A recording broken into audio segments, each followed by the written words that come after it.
Ish trajneri kombëtares shqiptare Silvinjo vjen të ndjek me vëmendje ecurinë e futbollistëve kuqezie dhe pas përfundimit të aventurës së tij në stolin e Shqipërisë, në një intervistë për median turke Karar, tekniku brazilian ndal veçanërisht Ernest Muçi, për të cilin i rezervoi vlerësime maksimale duke e cilësuar një futbollist të nivelit të Premier Ligës. Silvinjo foli dhe për konkurrencën në kombëtaren shqiptare, cilësitë e mesfushërit kuqezi dhe bindjen se ai ka potencialin për të bërë një tjetër hap të madh.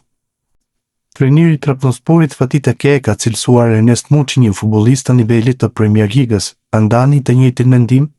Muçi është një lojtar shumë i mirë me kapacitet të lartë teknik, në të njëjtën kohë ai ka dhe një aftësi të madhe për të shënuar gola, po zhvillohet shumë dhe sigurisht që ka ende shumë hapësirë për të rritur. Për një futbollist kjo është shumë e rëndësishme. Në kombëtare kishte shumë konkurrencë për atë pozicion, por ne ishim të bindur se ai nuk ishte vetëm një futbollist shumë i mirë, por dhe një njerëz shumë i mirë. Ai ka qenë gjithmonë një nga lojtarët tanë më të rëndësishëm. Muçi mund të luajë në Premier League dhe nëse arrin këtë, kjo do ta ndihmojë të rritet shumë në karrierën e tij. Ashtu siç ka thënë trajneri i Trabzonsporit, edhe unë mendoj se Muçi është një lojtar i nivelit të Premier League, besoj se ai do të arrijë nivele edhe më të larta në karrierën e tij. Ju keni punuar me Felipe Augusto në moshë të re. Ai ka përmbushur pritshmëritë tuaja. Po, është e vërtet, kam punuar me Felipe Augusto kur ishte ende shumë i ri, por ai spikaste për forcën fizike dhe cilësinë teknike, si shumë futbollistë të tjerë, dhe ai është zhvilluar shumë me kalimin e viteve. Tashmë mund të luajë në role të ndryshme në fushë, një cilësi që karakterizon futbollin modern. Eksperjenca në futbollin turk dhe te Trabzonspori ka ndikuar pozitivisht në zhvillimin e tij. Zeniti ka transferuar një lojtar të gatshëm dhe me shumë cilësi. I uroj suksese dhe besoj se do të ketë sukses edhe atje. Keni punuar me Arsene Wenger dhe Pep Guardiola, cili prej tyre ju ka ndikuar më shumë? Kam pasur vërtet mundësinë të luaj në klube të mëdha dhe në kampionate të mëdha dhe gjatë këtij procesi kam mësuar shumë. Në 10 vitet e fundit futbolli ka bërë përparime të mëdha në aspektin teknologjik, në stërvitje dhe në taktika. Për t'ju përshtatur këtij evolucioni është e domosdoshme të vazhdojmë të punojmë dhe për t'i çojmë vazhdimisht veten. Futbolli mbetet i njëjti sport, por sot luhet me një ritëm shumë më të lartë se më parë. Arsene Wenger dhe Guardiola janë disa nga trajnerët me të cilët kam pasur fatin dhe kënaqësinë të punoj. Të qenit pranë tyre më ka dhënë shumë. Kam mësuar nga të dy. Ata të dy duan të luajnë futboll të bukur dhe u japin përparësi lojtarëve teknik, konkurrues në aftësi të larta për të punuar në grup. Brazili u eliminua nga Norvegjia në Kupën e Botës, si e vlerësonin paraqitjen e ekipit të drejtuar nga Carlo Ancelotti. Kupa e Botës është gjithmonë një turne shumë i vështirë. Brenda vetëm një muaji të gjitha kombëtarët luajnë me një intensitet shumë të lartë, pasi ritmi i kompeticionit nuk lë vend për gabime. Fatkeqësisht Brazili u eliminua dhe tani duhet të kalojë një proces rinovimi që ka krejtësisht normale për një kombëtare. Ancelotti është një nga trajnerët më të mëdhenj në botë dhe jam i bindur se do të ndërtojë një kombëtare të fortë për turnet e ardhshëm.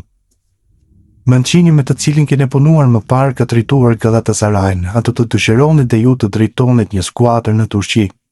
Po, është e vërtet, kam punuar me Roberto Mancinin tek Interi. Ai është një trajner i shkëlqyer që pëlqen të ndërtojë skuadra me futboll cilësor. Është një fitues i lindur dhe karakteri i tij është nga cilësitë më të mëdha si trajner.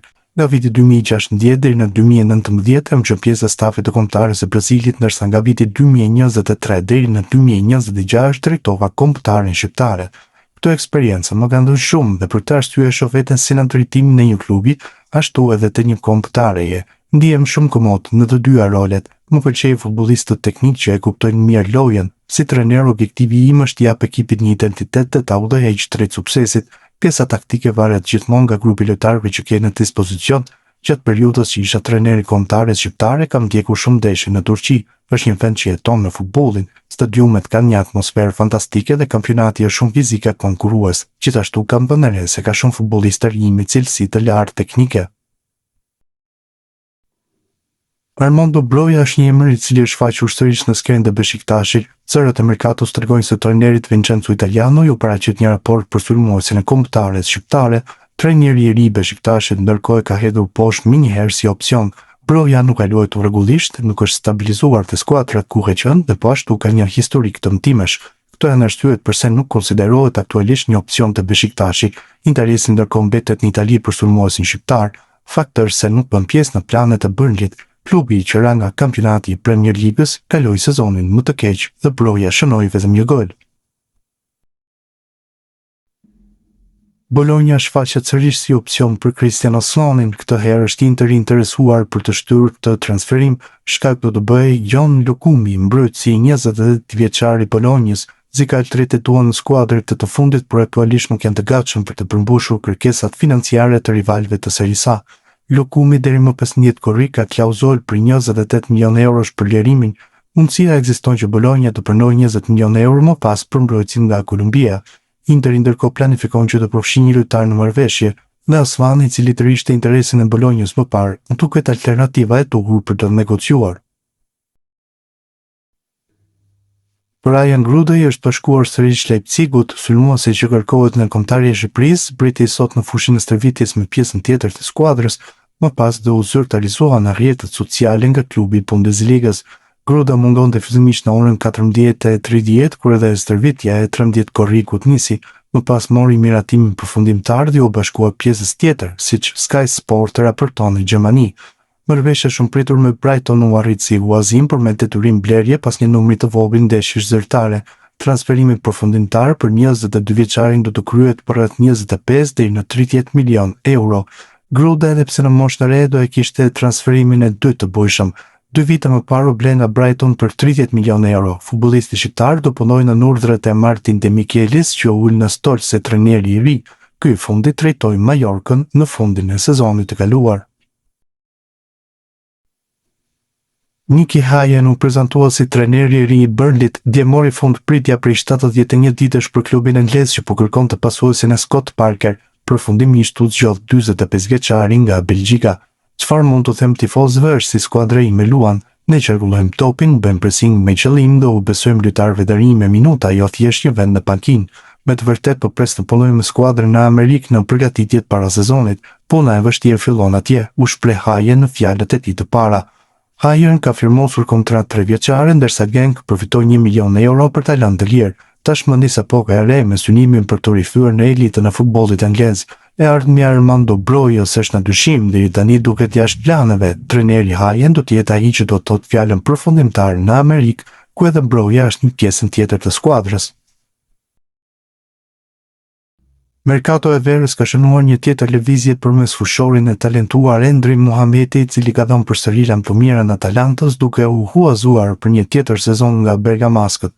Futbollisti 21 vjeçar, me të kaluar të moshët e Shqipërisë deri në ekipin U21, ka lënë Atalantën dhe është prezantuar dhe skuadra e Serisë C, Gianna Erminio.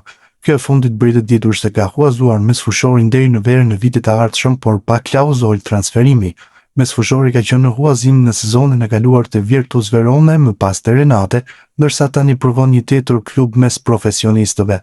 Jam i lumtur që nis të aventurë të re, kam zgjedhur këtë ambient pasi mendoj se është vendi i duhur për të rritur dhe për të dhënë maksimumin.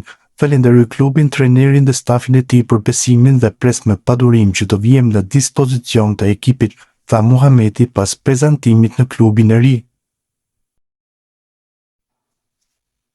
Legjenda e kombëtare Saltin Lala së fundmi ka qenë ftuar në podcastin Versus në Telesport, ndër temat e trajtuara përkoi dhe me sulmuesin shqiptar të Kosovës Edon Zhegrova. Ky i fundit është pjesë e Juventusit në Serie A, por mbylli një sezon për t'u harruar me zonjën e vjetër.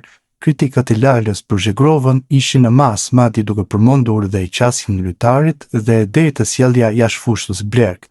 Zhegrova duhet të fokusohet te futbolli dhe jo tek gjërat jashtë futbollit. Jo më kot trajneri e ka lënë jashtë. Për mua trajneri nuk i ka hyrë në hap Zhegrovës. Mendimi im, ai mund të bëjë shumë herë më mirë nga ana profesionale. Ky është fokusi i lojtarëve sot, makinat, Rolexat, flokët. Kur ju ulin brekët në gjuhim sikur më hajnë bukën. Luaj futboll, mbaj ato të mbathura ose dil pa mbathje fare, ose luaj me brek në ato speedot që kanë qenë më parë, ishin fjalët e Lalës.